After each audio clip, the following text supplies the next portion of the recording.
Well, good to see you. We're excited to be back in Citrus County.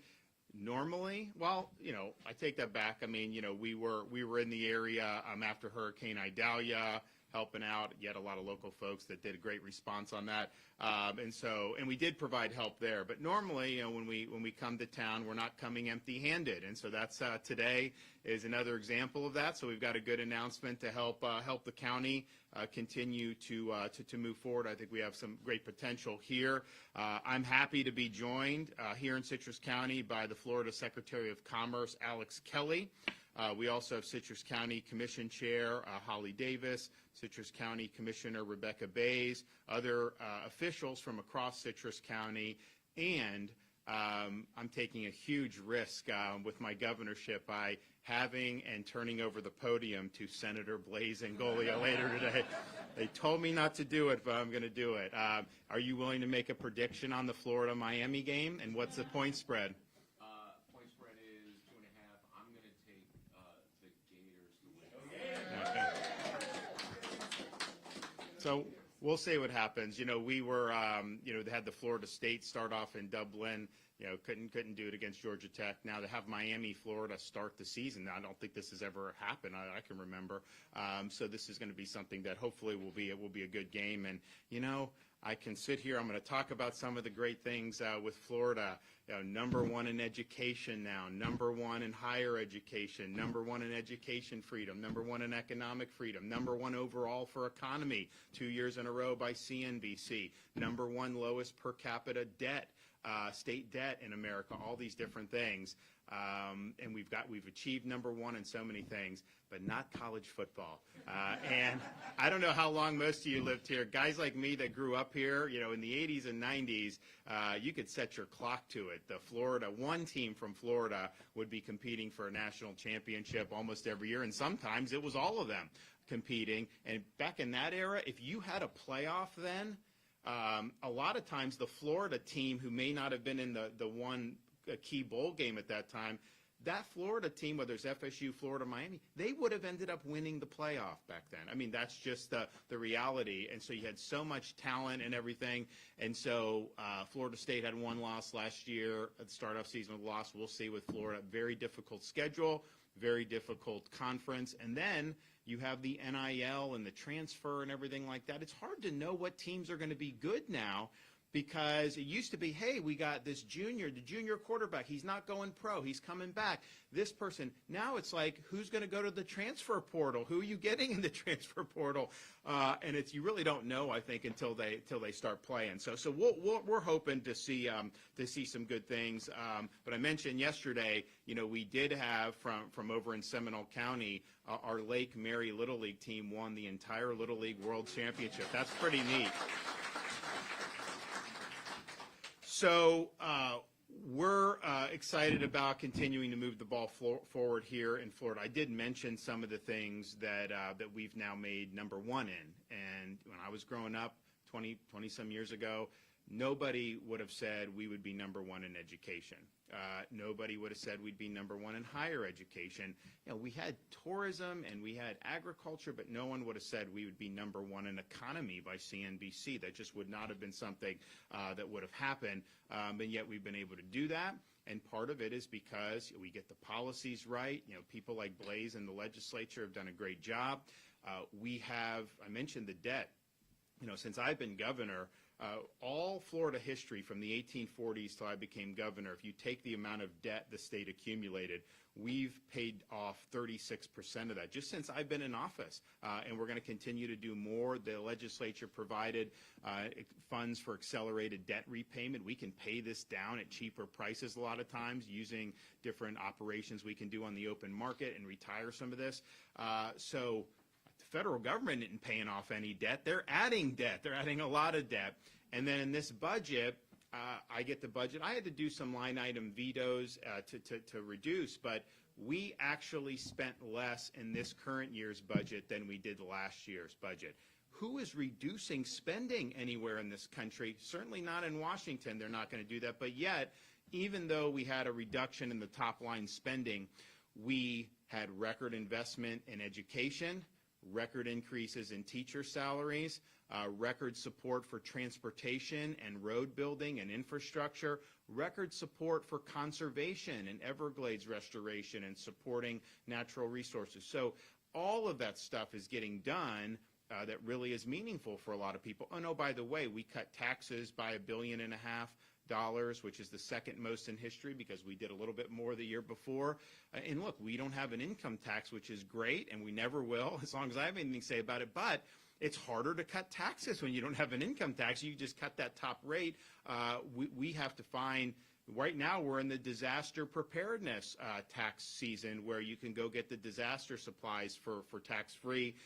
We did the Freedom Summer in July where you could have concert tickets, all the different events and outdoor stuff, recreation that was tax-free. And, of course, we do the back-to-school holiday every year. So we do a lot of different things. So we've stood by taxpayers. We've made sure that we are fiscally responsible, and we are built for the long haul. Look, I don't know what's going to happen with this election. I don't know what's going to happen with the national economy going forward. I can tell you, if you have somebody like Harris actually try to do something like tax unrealized gains, that will tank this economy. We will feel that in Florida big time. You will have capital flee from this country. And here's the thing.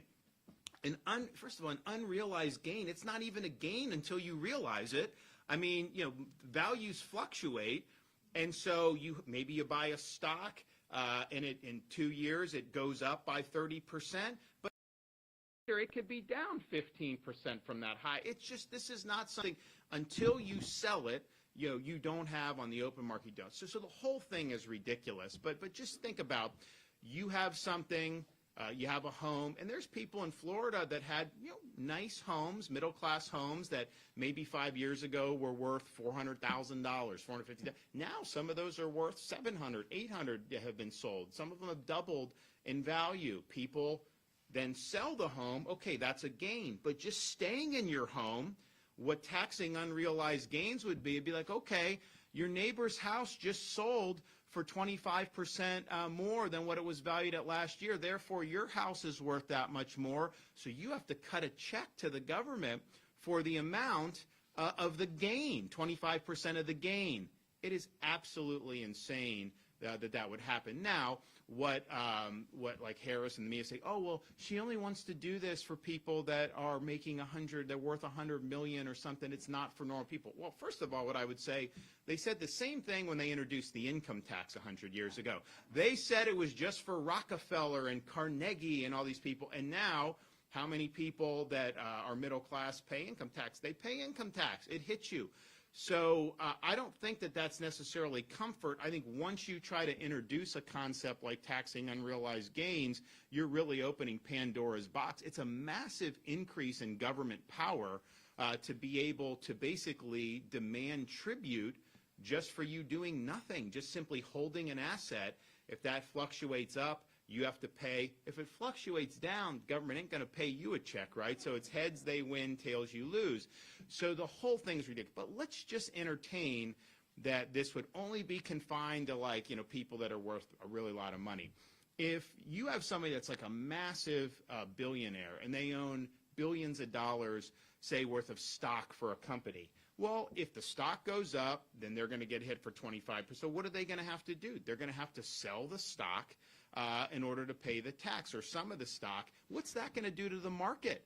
That will absolutely destabilize the market. So you could be a retired cop, a retired teacher that has a 401k. If you have that stock, that is going to affect you because the value will go down. It's going to create huge volatility in the marketplace to be able to do that. So it's a horrible idea. And oh, by the way, it is also unconstitutional. The founders, when they created the Constitution, you could only do indirect taxes, so things like tariffs and impose on duties, things like that. The 16th Amendment created an income tax, but that is only for income that's actually derived income. It's not for potential gains. So there is no source of constitutional authority for Harris to try to tax unrealized gains. And so And look, I'd hope to say that the Supreme Court would nix it, but these judges, you just don't know. I mean, sometimes they're good, but then sometimes they don't do what's right. So the whole thing, I think, is a huge problem. But that's just one piece. They also want to do capital gains rate at 44.6%, which, again, this is people selling homes. I mean, if you have a home for 20 years and you sell it, the gain is a capital gain. So why should you have to pay half of that to the federal government? It makes no sense. And all this stuff, you've been paying property taxes on that the whole time anyways. So things that have already been taxed to then go and do a huge capital gain tax that's even higher than the income tax, then they'll say, oh, it's only going to be for the wealthy. But again, I don't think that that's true, because I think once government gets its hooks in things, the reality is there's some people that are very, very wealthy. But if you look at where the real money is, like if you taxed 100% every billionaire, you wouldn't even come close to making a dent in the federal budget. I mean, you're talking about you'd be able to get, a couple $100 billion. We're trillions, 34 trillion in debt. The real money for these guys that want is to just take some out of the whole broad middle section of the country, middle class. That's what they would want to do. So I do think it would end up hitting middle class people, but still, it's just really, really bad. And then how much money are they going to spend going forward? Fact of the matter is the inflation was accelerated by Biden stimulus. What Harris voted for at the tie-breaking vote in 2021, and then the so-called Inflation Reduction Act, which was not about reducing inflation. It was about pursuing an agenda regarding climate ideology and kneecapping domestic energy production, which is also very bad. So that's that vision. And so there's a lot of uncertainty out there is the point. But Florida, we have protected ourselves so that if you do have some rough waters, what we have to do, we have this big surplus. If we have revenues go down, because our revenue goes up even while we cut taxes, because Florida's got a lot of economic activity. But if some respects the national economy did bad, if they did policies that hurt us, and say we had some revenue decline, and then you're like, well, what about education? What about roads? What about, environmental stewardship? All you do is you make some money from the big surplus and you plug it in, and you're fine. Like, that's literally all you would have to do. No tax increases. You wouldn't even have to do any real spending. I mean, I'm always looking to cut spending because I think there's ways you can find more and more efficiency. But Florida, we have the lowest per capita number of government bureaucrats at the state level of any state in the United States, the smallest government of any state in the United States based on the number of employees that are poor. So we do a good job on that, but all you do is just plug and play and you're going to be in good shape. And I think that's something that's really important. And we vetoed billions of dollars in spending since I've been governor, and not that some of it was not good, some of it was fine, but it's like, okay, you got to prioritize, and I want to make sure that we are built for the long haul, that we're able to withstand whatever may be thrown our way that are beyond our control. Heck, even the natural disasters, we put aside $500 million every year for disaster response. Would you rather have Florida leading the charge for you, or would you want to rely on the federal government leading the charge for you? Fact of the matter is we've pioneered a lot of ways to be more effective at disaster recovery and response, and so we have housing programs, we have home improvement programs that we've been able to do. It goes much quicker, much less red tape. Sometimes we get reimbursed for it, but if you don't, that's fine. We have the ability to do that and to get people back on their feet. So all of those things I think are really, really important, that the state is in really good fiscal shape. There's other states that are functionally bankrupt. They have all these massive unfunded liabilities, massive gaps in their pension system. Some of them are like 40% funded, 45% funded in their whole pension thing. And the thing that gets me is a lot of those areas, they will have like someone be a police officer in like New York City, and a lot of times when they retire and start getting their pension, they move to Florida and spend the money here. So they're not even getting the bang for the buck. We end up getting the bang for the buck as a result of that. So we're in really good situation. Now, we've also had, since I've become governor, we've been #1 in new business formations across the United States every single year since 2019. So Florida is a place where people want to start businesses, and it's not easy to do businesses. Most new businesses don't succeed, but I think we've made it so that it's an inviting environment for people. Of course, we have the highest credit rating you could have, AAA, which is not always true with the federal government, and I think people really in almost every part of Florida understands intuitively, without even me telling you, we are #1 in domestic in-migration. People fleeing from some of these other states. Florida's the place where people are looking for brighter horizons.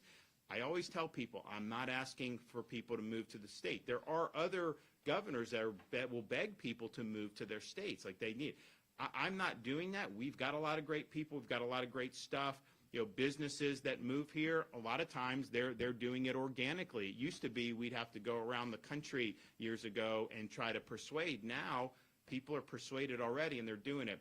So, you know, we have a lot of folks that want to move here. Now, there's challenges with that too, but I do think it is a testament to the fact that in a free country, people that can vote with their feet, they're choosing Florida over any other state in terms of the net in migration. We also are, if you look at our economic growth, 2019 when I became governor till the present, the whole U.S. economy has grown at 11% total.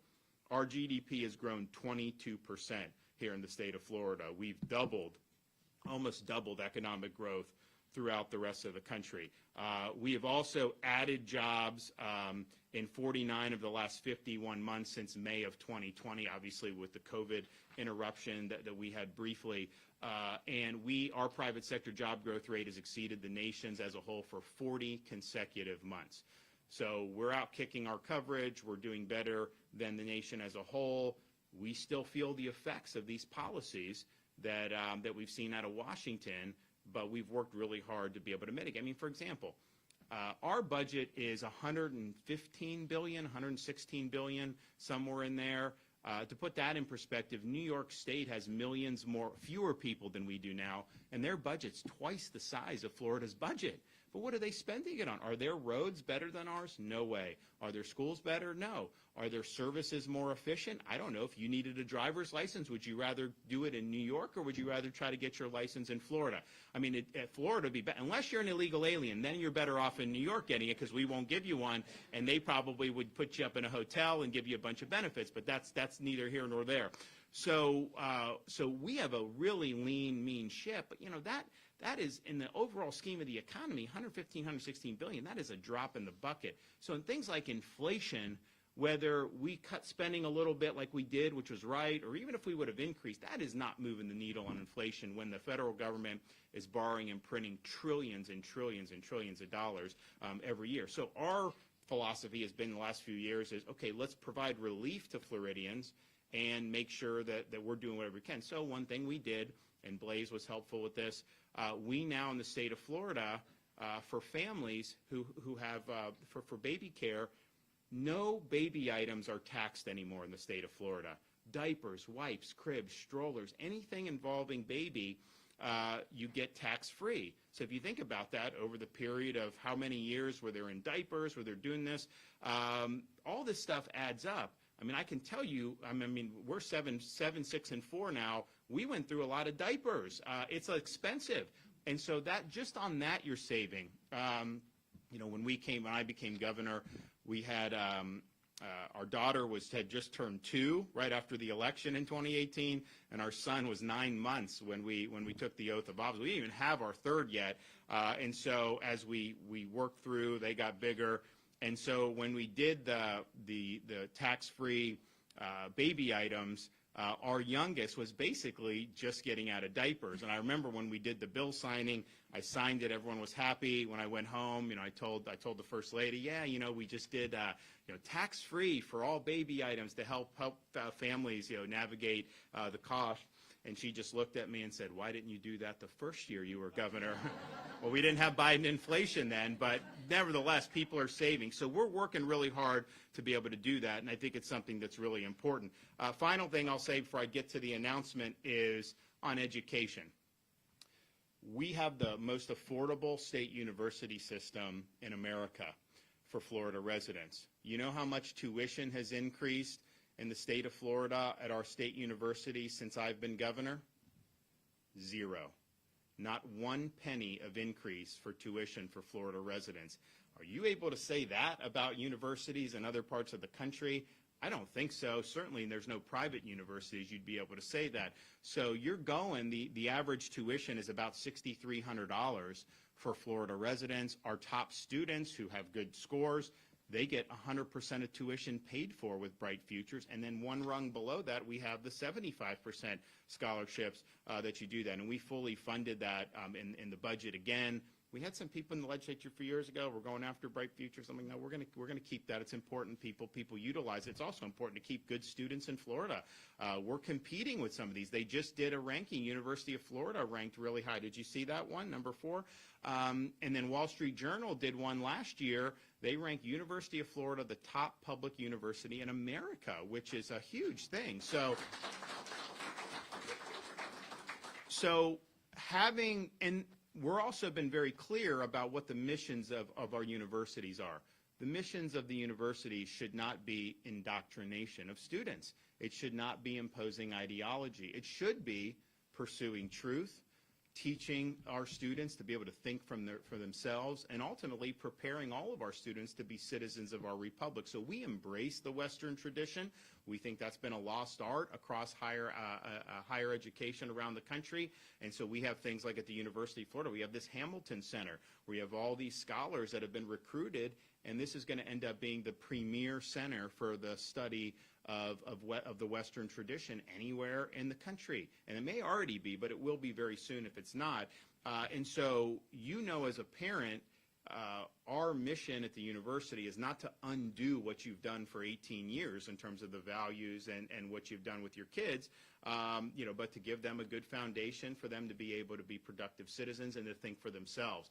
And that has a lot of attractiveness to folks nowadays, because we're really putting a premium on academic rigor rather than ideological fads. And so many of these other universities have gone in this direction. And that's why you see things like Columbia University with what has happened at these campuses. Like, I don't know if it's going to flare up again now that, the northern schools aren't back in school yet. They usually get in back after Labor Day.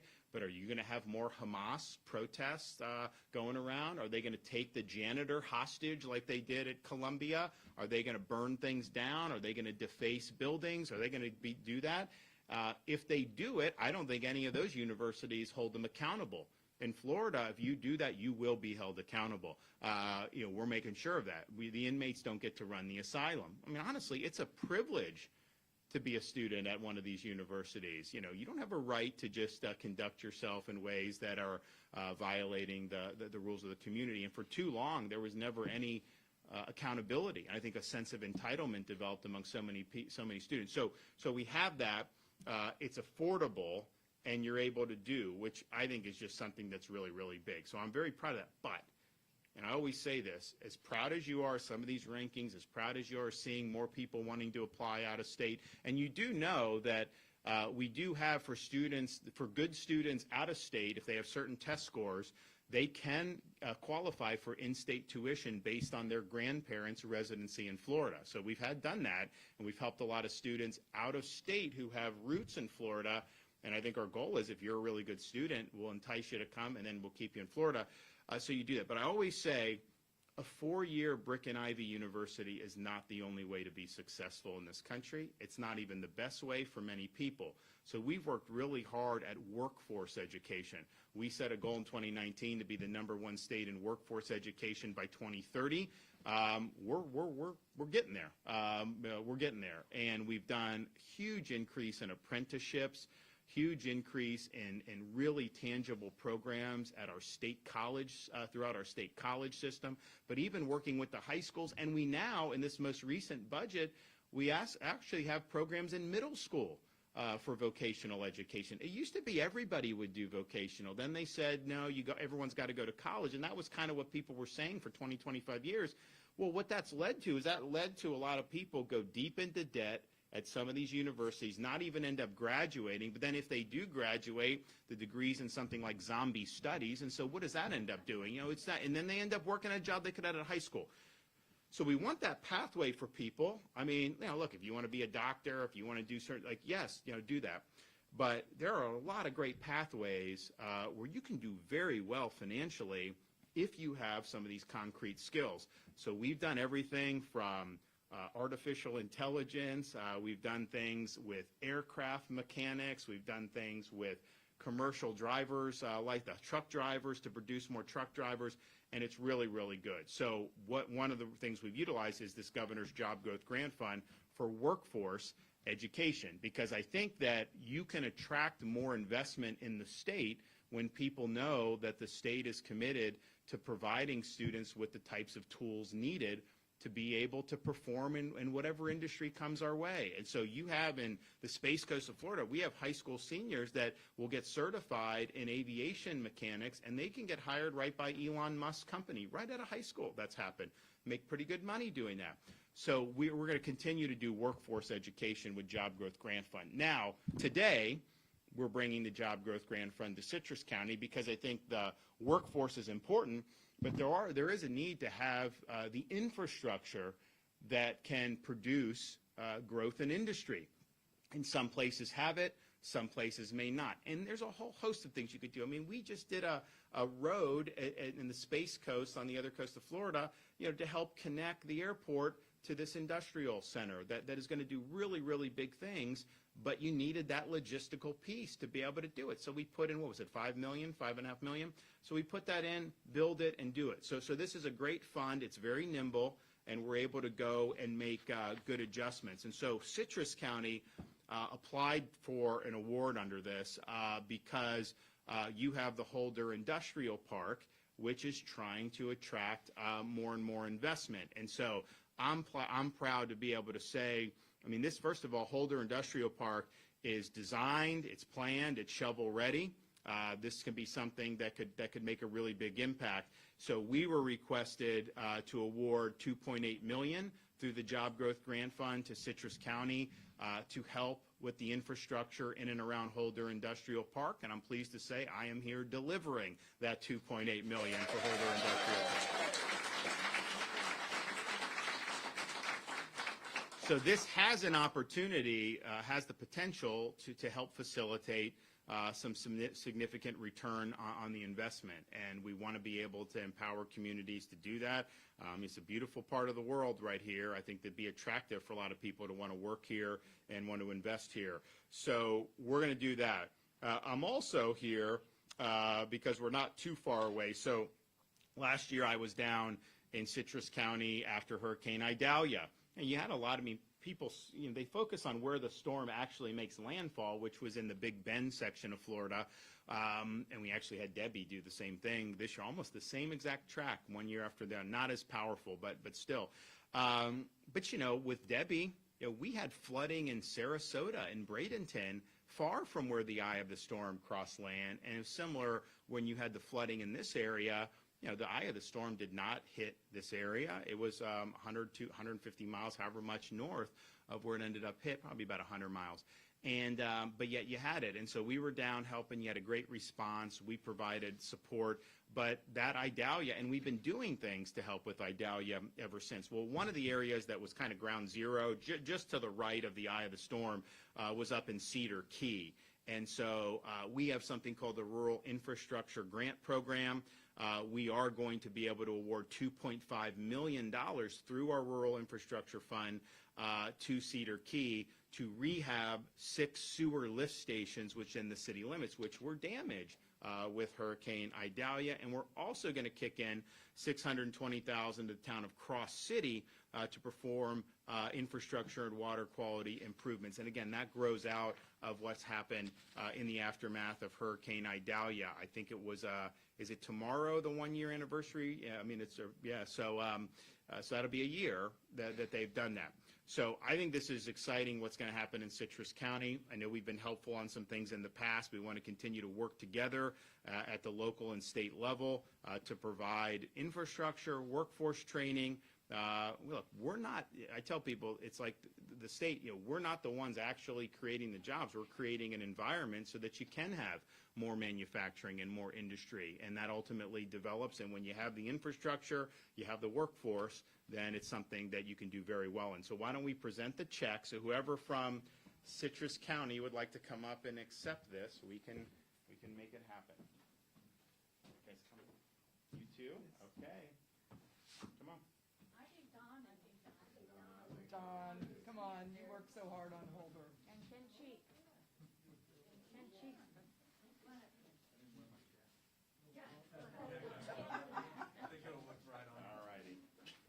Get over here. Oh, okay, let's move this way. There we go. Heed the warning, don't fall off. All right, we ready?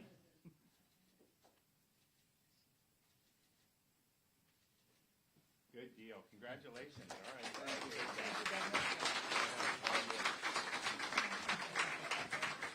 Yep.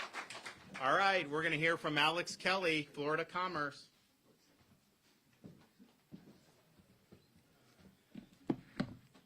Well, Governor, thank you so much for your leadership and support today in making this Job Growth Grant Fund Award for Citrus County for the Holder Industrial Park site. And thank you for making these Rural Infrastructure Fund awards also for Cedar Key and for Cross City. We talk a lot about economic development, workforce development from sort of blue sky days perspective. But as you were noting, Governor, and of course, as we well should, Florida is leading the nation in the world, really, in so many different ways from that point of view. But days like today are equally important, where we talk about economic growth, workforce growth, and in some respects bouncing back right from a sort of gray sky days perspective, deep in the heart of communities like Citrus County and the region around. And when we talk about those gray sky days when maybe a community gets knocked down but gets back up quickly, as you did, and Governor, when you and the state of Florida are helping a community get back up quickly, when the legislature is leaning in to help a community get back up quickly, get back up on its feet, become more resilient, and become more infrastructure, workforce, and business ready. Days like today are really a must-have celebration too. Governor, thanks for your leadership. I will say regarding the recent storm, Hurricane Debbie, we've already seen 42 emergency bridge loans go out to businesses throughout the region for nearly $1.6 million to help those businesses keep their doors open and get back on their feet. And likewise, we're going to see another 16 loans going out in a day or two for a few more businesses that were impacted by the storm. And these kind of awards, they're bridging sometimes small gaps, sometimes large gaps for businesses, just like last year when the award was made in October of last year for a $5 million award. Mayor Meek, for you and your team, it was great to work with you on that to help Crystal River, kind of bridge that gap in operations. And so, Governor, it's great to be here in Citrus County to really see and support this vision. It's great to work with the team here in Citrus County on this vision. That frankly, it's probably going to change Citrus County and maybe the region for the next 20, 30, who knows, 50 years from an economic resiliency point of view. I mean, it really is a catalytic change, and it really is a big vision. And I actually reflected on this a little bit because I actually used to live in Citrus County for a little bit, a long time ago, 22, 23 years ago. I'm a little older than I look, but I lived here a long time ago, early on in my professional days. And Citrus County is, Governor, you said, is a great place to live. It's a great place to live. But this community needs that injection of high demand, high wage, job growth. It's going to be catalytic for the future of this community, perhaps more so than a lot of other parts of the state. And that's a vision that was brought forward here locally by the team here. And so it's great to be here to support that local vision and really elevate it. We're looking at, directly about 1,000 jobs are going to come out of this. Indirectly, about 2,000 to 3,000 more jobs will come out of this. That's the kind of change that when you think as to how that relates to maybe young people who are growing up here, that is an opportunity to say, I love Citrus County, I want to stay here, and there's going to be a great job here for me to stay here. And that's the same kind of catalytic opportunity that says to moms and dads in Citrus County, when their youngsters are growing a little older and they're getting to that point in life where they're going to make some of those decisions about their education, about their career, that's a peace of mind for moms and dads that says, if their young ones love Citrus County, they're going to have an opportunity to thrive here and stay here. And Governor, thank you again for your support of both the investments in Cedar Key and Cross City as well. Those investments and really Rural Infrastructure Fund investments, Governor, that you made in November of last year, once again then in February of this year, and now these two investments, they're really all based on prioritizing those communities that had during Idalia, and even some to a lesser degree during Debbie, had some of the water and sewer and other critical infrastructure get overrun. And there's engineering, there's infrastructure that needs to be modernized, because all of that relates to the ability of those communities to stay open, support their schools, support their businesses, and support their residents. And so, to that end, I just want to close by saying thank you to all of our local partners, particularly here in Citrus County, for working on these. I want to thank, too, Duke Energy was a big part of this project here in Citrus County. I want to thank them for their effort. And really just, want to say, just looking forward to continuing to support you on these projects as you build them out and grow those jobs and create that opportunity. So thank you so much, Governor.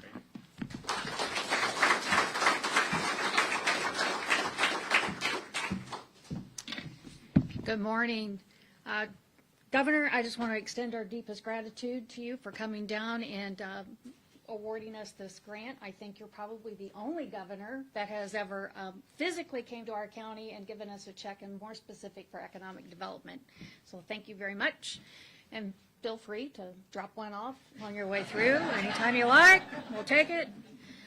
This truly is a pivotal milestone in economic development journey for our county. And I want to preface this by telling you a little story, and this means a lot to Citrus County.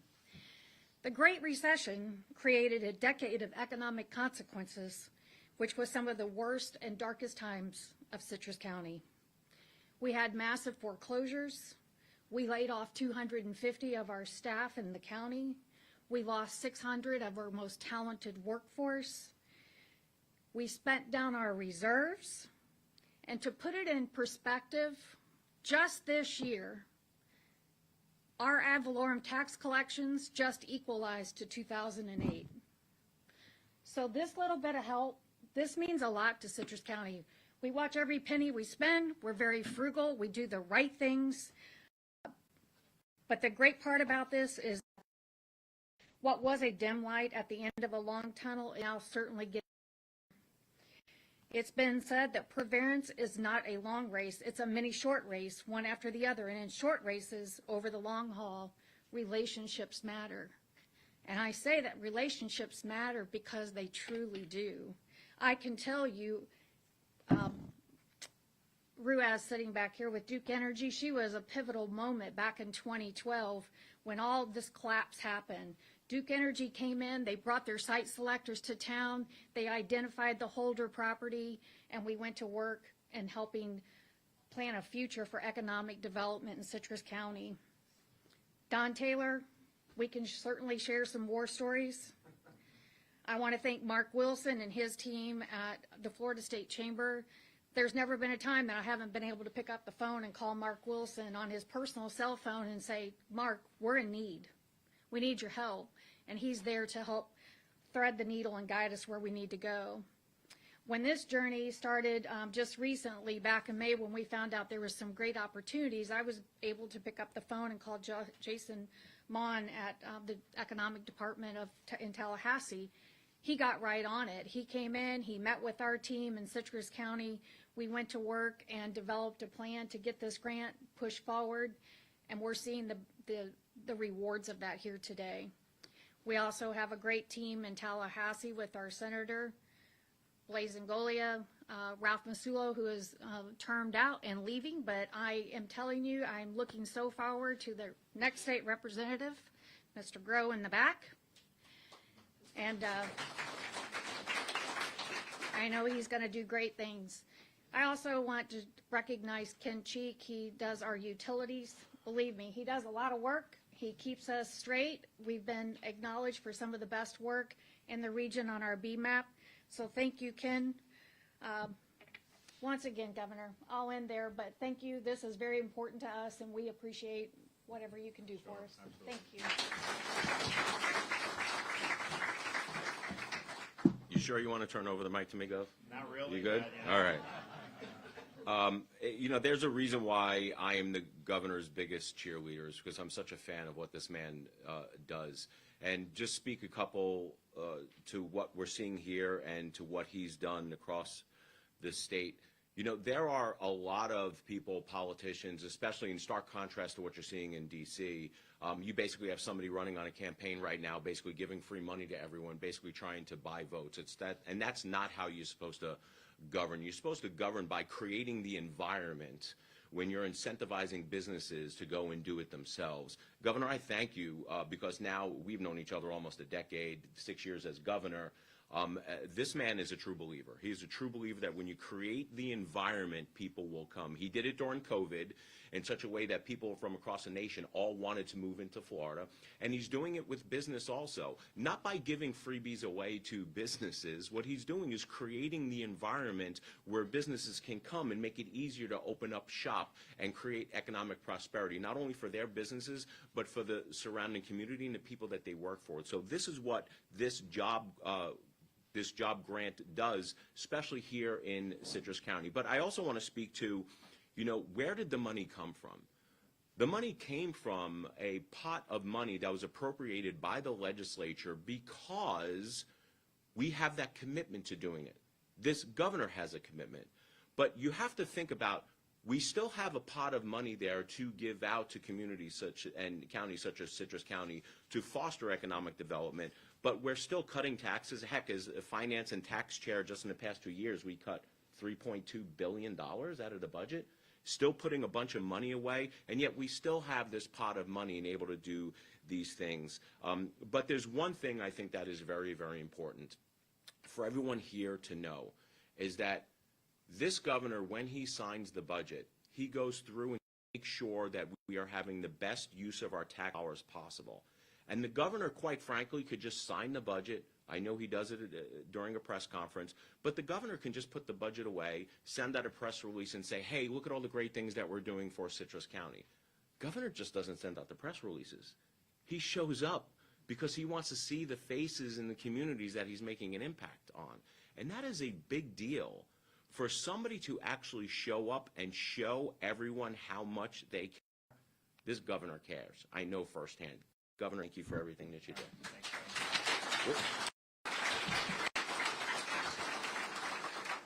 And go Gators. What do you have up your sleeve for next legislative session? Any teasers? So the Angolia press conference will start right now. Blaze has done a lot. I mean, you know, all the stuff we've done, particularly since with the Biden border crisis. I mean, my first year as governor, we banned sanctuary cities, but then what we've done is, you know, ensure not only just we never did driver's license for people here illegally, but not having any ID cards by local governments or any benefits, not recognizing those benefits from other states, making sure that we were doing everything we can to deter that border crisis from coming here. And he's really been, I think, the leader on almost every single one of those issues. I know there may be a couple things left in the hopper that we'll do, and you know, certainly I'm happy to get behind at the appropriate time. But I want to, you guys are fortunate. You got a really strong senator here who's delivered a lot in just, I mean, you've only been in a year and a half for 2 sessions, right? Yeah, so he's got a lot more good stuff to do. Okay, with that, I take any questions. Anybody? Governor, you brought up judges earlier in today's news conference, so I want to talk about the TransCare ban ruling. And opponents are saying that that's going to strain the healthcare system and harm patients. What's your response to that, Governor? It is the mutilation of minors that is harming people. It is wrong to do this. You do not take some 14-year-old and pump them with hormone blockers and try to change their sex with an operation. It's wrong. People that have gone through that, there's so much lasting damage that has happened. It's not based on sound science. And in fact, most of these countries in Europe that are more liberal than the U.S., like Sweden, they have pulled the plug on this. The United Kingdom pulled the plug on this. So what we did is protecting young people. And here's the secret on this. There's a lot of people that make money on these surgeries. That's why it's going on. You'll have a parent. Look, when you're at that age, that is a tough age. There's a lot of things that happen. And so as a parent, it's not easy to navigate that. I mean, I think anyone can appreciate that. I mean, mine are a lot younger than that, but it's like I know once you get into that.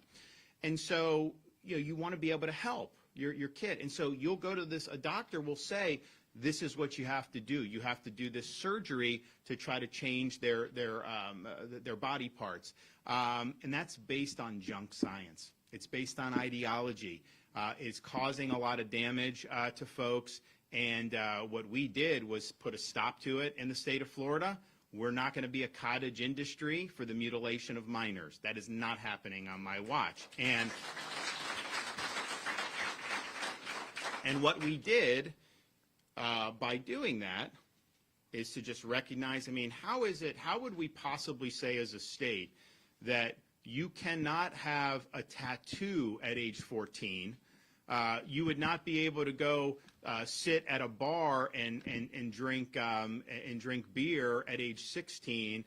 Even with your parent, you wouldn't be able to do that. But somehow you could have these mutilation procedures where they're trying to change your body parts and try to change your sex at age 15 or 14. How is it? And because it's obviously inappropriate in those other situations, of course it's inappropriate here. Now, we had a judge initially say that was somehow unconstitutional to not allow, which, first of all, that is like no one would have said that it was unconstitutional even 10 years ago. It conflicted with what the 11th Circuit had already done, which is our federal court of appeals that covers Florida, Georgia, and Alabama, because they upheld Alabama's law that was very similar. So we knew on appeal that we would win. We were able to win that, and so that's going into effect. But that is going to provide protection for people in very vulnerable situations. We are not going to let these people who make a lot of money off doing these things be able to do that. And you know what happens is they do a procedure at age 15. And a lot of the dysphoria that happens with young people resolves itself by the time they become 18 or 19. That's like 80-some% of the cases. Why would you do these irreversible surgeries when it's likely to resolve anyways? And so what happens is then they get older, they have huge problems. Some of them are sterile, get sterilized with this. Others have all kinds of other physical problems. It causes emotional problems. But these guys made money off it. You should be able to sue those people that are performing those procedures. I think that should be anywhere in the country.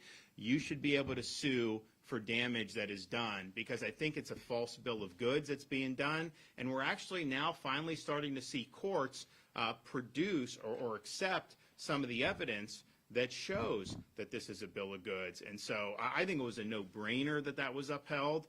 It should be upheld, and I think that the United States is lagging behind many other industrialized countries. A lot of these other countries dabbled in this with the sex changes for minors, and they recognized that it was doing a lot of damage, that there was no solid evidence-based medicine to support it, and that they discontinued it. And so Florida, we're kind of one of the leaders here in the United States. Clearly, you've got big problems with the administration in Washington and how they view all this stuff. But, you know, you are in a situation where, depending on how the outcome of the election goes, I could absolutely see a Harris administration try to wield the administrative state against states that have done things like we did to protect minors from the mutilation procedures, but then also even things like ensuring that you're not jamming the men in the women's sports. We've protected women's sports in the state of Florida. They have a right to compete with fairness and integrity. You can be someone, you're gonna swim on the men's team for 3 years, then switch to the women's team, and all of a sudden you're the national champion. People realize that's a total fraud, and it takes away opportunities for women. But I absolutely could see them trying to turn the screws on that. I mean, they threatened, when we first did our women's sports bill to protect women's sports, they threatened to withhold federal school lunch money from poor kids over this. And I'm just thinking to myself, you really want to see the boys compete against the girls so much that you're actually going to take away, you know, some of the school lunch money? I mean, it's just nuts. But a lot of it is motivated by ideology. It's not motivated by anything. And it's kind of a perverse view of so-called social justice, because you'll have people say, hey, you have this transgender athlete, usually a biological male who is identifying as a female, and they say it's justice that that person can compete against the gender that they conceive themselves to be, which, first of all, I don't really buy that in isolation even, but What about the justice for the 99.9% of the women athletes who now have to deal with this? Why aren't they ever consulted or considered on this? It's all about an agenda. Meanwhile, you've got a lot of people that have worked very hard, and they're left in the dust effectively on this. So, I think that we just need to be right with what's true, factual, and we cannot get carried away by ideological agendas. And I think the medical industry, unfortunately, on this issue with the surgeries for the minors, they've made a lot of money off it. The science is junk. But we also saw some of the nonsense they were spewing during COVID. It's one thing to try to say something that you needed to do something, but when that obviously didn't work, you've got to acknowledge it didn't work, right? I mean, to say that if everyone just wore a cloth mask for 6 weeks, COVID would end, which the CDC said, that was not true. And even when it was obvious that wasn't true, they kind of kept digging in. And so I do think that this issue of the surgery for minors is part of a larger issue where we've really seen the politicization of the medical establishment. We've seen the politicization of medical school education throughout this country. I think Harvard or Columbia, one of them, they showed the medical school graduates taking the Hippocratic Oath, but it was basically like a woke Hippocratic Oath. It was talking about like race and gender and ethnicity and all this stuff. And I'm just thinking to myself, that is not how we used to train physicians, and yet you're seeing that seep in. So the state was right to do what we did. It's going to protect people. It's going to avert a lot of harm that's being done in other parts of the country. And legally, it was a no-brainer. This just is constitutional. I read a headline this morning, an article that said, is DeSantis losing his grip on Florida? That's after, I guess, fellow Republicans have pushed back a little bit. So first of all, I've never categorized as me having a grip on anything. I'm the governor, right? I discharge the duties of my office. I have the ability to set an agenda and deliver that agenda. And I can tell you there's not another governor in the country that has delivered more than we have since I've been in. That's just the reality. Now, we've worked with people like Blaze in the legislature very well, and I think we'll continue to do that. But we're going to continue to be very, very successful. But I think the problem with like a lot of people, they try to make everything so political about, this person is dictating. No, the reason we've been successful isn't because I had a grip. It's because I was standing for things like the issue you just mentioned, like some of the things we've done with illegal immigration, like the economic policy that people recognize were good policy, and they wanted to see it. If we're out there saying we're gonna fight Biden's border crisis, if Blaze were to be your senator and say he wanted to side with Biden, you guys wouldn't like that. Now, he would never do that, but the reality is getting things done and really leading, and we're going to continue to be able to do that. So I've never been one to follow chatter at all. I do not care about it. I don't read. I don't read the chatter. I don't listen to the chatter. I don't do anything because the chatter changes, on a daily basis. The news cycles change. That is not the way you can be a leader, by worrying about chatter. And Blaze mentioned during COVID navigating us out of that. The best decisions I've made as governor to say kids must be in school, every school has to be open, to say everyone has a right to work, because you had local governments, not here, but in South Florida, some others, they were restricting businesses. And so we did, a couple months into COVID, we said no local government can restrict your right to work or operate a business.